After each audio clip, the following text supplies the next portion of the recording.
The used car market is crashing. Okay, maybe it's not crashing, but it is continuously decreasing over the last couple of weeks. And over the last roughly 30 to 60 days, we've seen some pretty substantial changes in the used car market. And I think that this is extremely good news. So in today's video, I'm going to be breaking down what the current state is of the used car market today in March of 2022. I'm going to be talking about why the market is changing and what we can expect to see in the coming weeks and in the coming months. So let's get started. Now it is that time again of the month where I do my monthly market breakdown, giving you guys the most up-to-date information on the current state of the used and new car market. This is kind of a series that I started about 6 or 7 months ago, and I'm gonna be honest, it has become one of my favorite topics to cover on this channel because I find what is currently happening in the used and new car market to be extremely fascinating. If you guys are interested in checking out some of the previous videos I've done on this topic, I will include a playlist down in the description below that you can check out to review all of my past videos. But in a very quick summary, you guys may recall that in the most recent update I made last month in February, I had talked about how the market was finally starting to change, and that for the very first time in over a year, we were beginning to see cars that were depreciating on a month-by-month basis, which is a very welcome change given the fact that over the last 10 to 12 months, we've been seeing car after car after car appreciate. In fact, used cars in general have appreciated by about 40% over the last year, which is absolutely unprecedented increases. But last month, things have begun to change, and as we're sitting here today in March, things are changing even more dramatically, which is great news for anybody that's wanting to look for a car. So in this video, we're going to be covering a few different topics. Number one, I'm going to be breaking down the sales data. So we're going to be going over pricing data as well as sales volume data for used cars in March of 2022. The second thing that we're going to be talking about is some of the key events that could be causing this change that we've been seeing in the used car market and some of the key events you should be looking for in the rest of the year. And then lastly, I'm going to be breaking down what my predictions are for the coming months and as we head into the second quarter of 2022. So let's go into my computer and let's kick this off by going over the sales data on the Cargurus Car Value Index. So you can see here that I'm on the Cargurus Car Value Index. Now this is one of my favorite tools that I use. It shows you what the current prices are for cars as well as the historical prices. So you can really see where prices are going, where they've been. It really gives you a very clear whole picture of what's going on in the used car market. And you can see that if we look at this graph, it shows us the prices of Fords, Chevys, Toyotas, Jeeps, as well as the index price, which is all of the cars that are listed on Cargurus. Now, you can see that we hit a peak right around the beginning of the year, at the beginning of January. And ever since then, prices have started to decline. And really, in the last 30 days, prices have started to decline even more. You can see that, for example, the index price, which you can see right here, in February 28th, 2022, so just about a month ago, it was at $30,669. That's the index price for Cargurus. If we go over a little bit more, you can see that the index price is $30,333. Now, I know that this is just a few $100 difference, but that is pretty substantial in the grand scheme of things.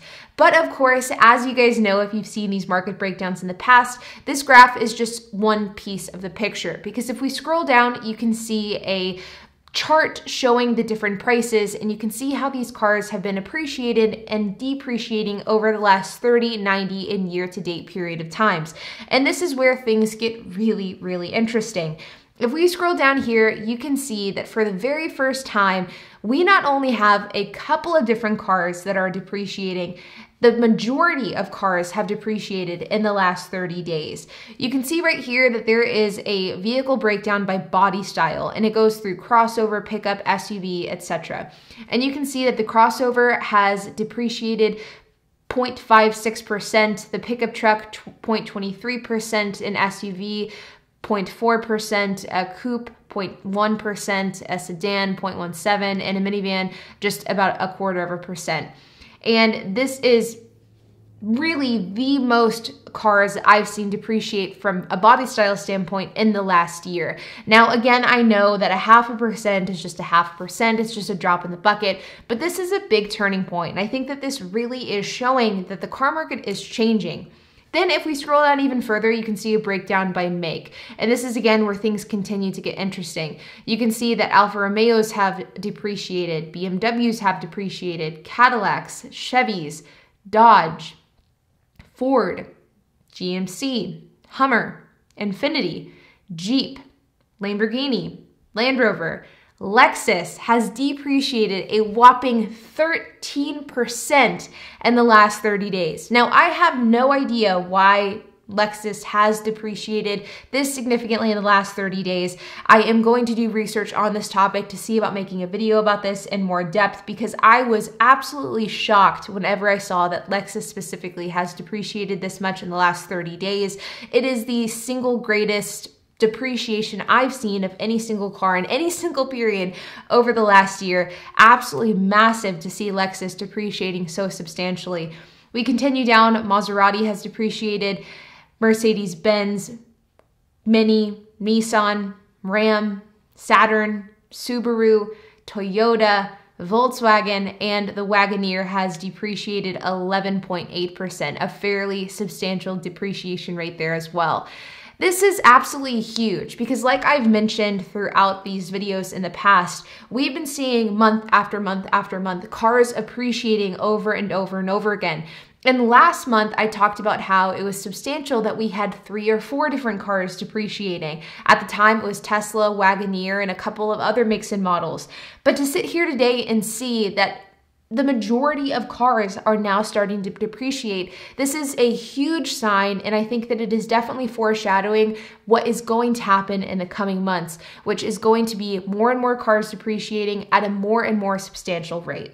Now, we continue to see these trends with different statistics that we look at. For example, if we look at the US Census Bureau used car retail sales, you can see that this figure is continuously decreasing. Granted, I was not able to find data from February specifically, but I was able to find some data for just car sales volume from both used and new car dealers, and that data is trending downwards as well. So not only does it look like used car and new car prices are starting to stabilize, and in the case of used cars, it's starting to decrease, but volume and sales volume is also starting to stabilize as well, which is great news. And then lastly, if we take a look at cars.com, you can see that whenever a car has been sitting on the platform for a while and thus the seller is getting tired of selling the car, they'll oftentimes price drop that car, and whenever a car is price dropped, it will have a little notification next to the listing letting the buyer know that this car had a price drop. This is something that I like to look at because a couple of months ago I had to look quite hard to find different cars with a price drop notification associated with it,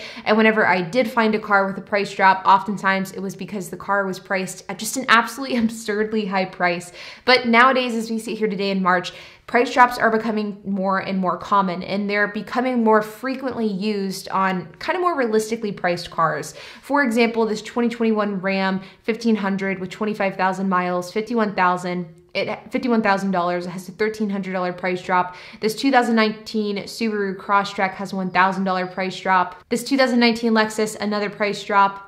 We continue to the 2018 Avalon, a $400 price drop. If you keep an eye on these third-party platforms, you will begin to notice that price drops are becoming more common. This is an indicator that people are having a tougher time selling their cars, which is of course an indication of where the used car market is heading, as well as where demand currently is, which is a really great thing for people that are wanting to buy cars today. Now, the data here doesn't lie. Used car prices are falling, demand seems to be easing up, but now begs the question of why. Why are we currently seeing this shift in the used car market, and what are some of the things that we should be looking out for and that we should be aware of? Well, one of the reasons as to why we've seen a shift in the last 30 days and why we're beginning to see used car prices decrease is because of the fact that what we've been seeing over the last year, it simply isn't sustainable. You see, the 40% appreciation that we've seen over the last year is the result of a really black swan event, a perfect storm in the used car market.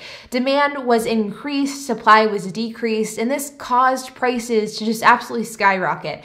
But the growth that we've seen is really unsustainable, and it really hasn't been a question of whether or not used car prices would fall. There was never a debate amongst industry experts that prices would stay where they were.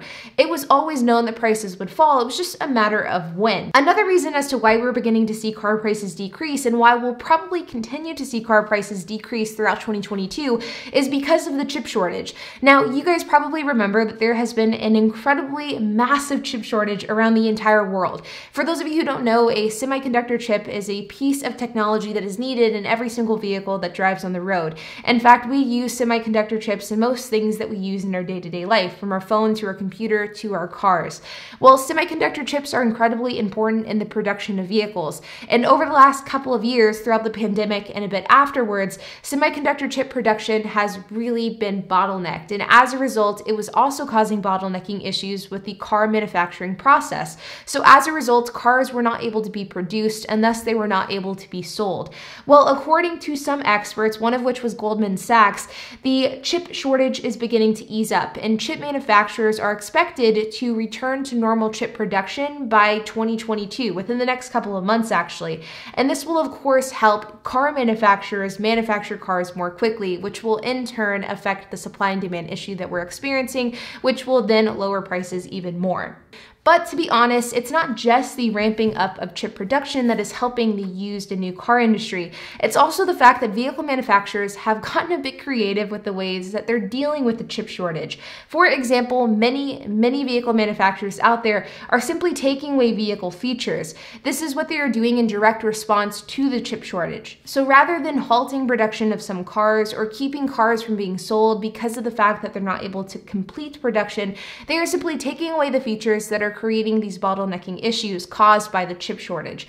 For example, select BMW X5 models will no longer have a touchscreen radio. This is because of the fact that this touchscreen radio requires semiconductor chips that they simply don't have.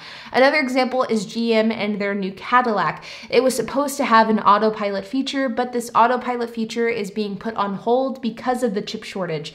So vehicle manufacturers' response here is to simply take away some of the features that could be attributing to this bottlenecking issue. As a result, cars can continue to be produced. We're not experiencing quite the same issues that we were a few months ago, and the semiconductors are also going further for each individual car. So this is of course increasing the rate of vehicle production. It's helping with the supply and demand issue, which is of course causing prices to go down. And last but certainly not least, and in my opinion, I think that this will be the biggest factor of 2022, is interest rates. You see, over the last couple of years, it's been incredibly cheap to borrow money. Interest rates have been at an all-time low to incentivize spending. This is, of course, in response to the pandemic, and it was the government's way to stimulate the economy. But unfortunately, the days of low interest rates are over, and interest rates will inevitably rise in 2022. In fact, we are already seeing this. On March 16th, the interest rate was raised by a 0.25%, and this is really beginning to set the tone of what we will see for the rest of the year. In fact, experts already predict that in every single Federal Reserve meeting that will be held this year, there will be subsequent interest rate increases, which will affect the borrowing power of the average consumer. It will make buying a car more expensive. It will make borrowing money more expensive, which will of course deter people from buying and financing cars, which will have a massive impact on the demand issue that we've been experiencing in the used car market. Higher interest rates means less people will be borrowing money, which means less people will be buying cars, which is of course good news for anybody that's wanting used car prices to go down. Now, as far as what I think will happen in the coming months, I honestly don't think that we'll have any groundbreaking news come out. I think that slowly but surely the interest rate will increase. I think supply and demand issues will continue to let up more and more, and I think that as these things begin to happen, used car prices will continue to fall. I absolutely think that we could see a 10 or 20% decrease by the end of the year, and I think that that trend will continue into 2023. But all I know is that I think that we're heading in the right direction. From the perspective of somebody who's been wanting to buy cars for the last year and has been having a very tough time doing it, this is extremely exciting, and I hope that this trend continues, and I truly do think that it will. But ultimately, I would love to hear your thoughts. So if you have any questions, comments, if you have anything to add, I would love to hear it. So make sure to leave a comment down below. And while you guys are at it, make sure to hit the like button, hit that subscribe button, and hit the notification bell. And I will see you guys in the next video.